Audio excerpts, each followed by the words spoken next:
Hi, my name's Amanda Russell, and today I'm going to be talking to you about a technique that I found in the book Understanding Wood by Bruce Hoadley.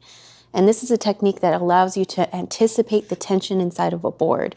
So in this case, I was resawing sides for a box today and needed to yield the most amount of material possible in this curly figured maple.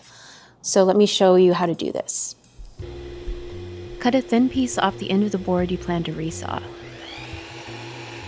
Try to cut the section off the end of the board that was closest to the center of the original board. The closer the section is to the center of the board, the more accurate the reading. Place your segment on your bandsaw with the end grain facing up. Mark the material to cut away. Leave the prongs about 1/4 of the width of your material.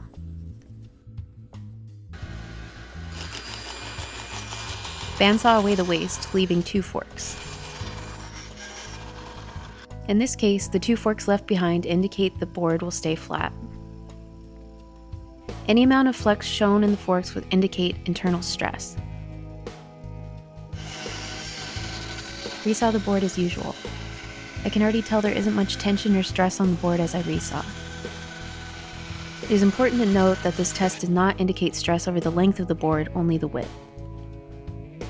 Final results are a nice, stable resawn board.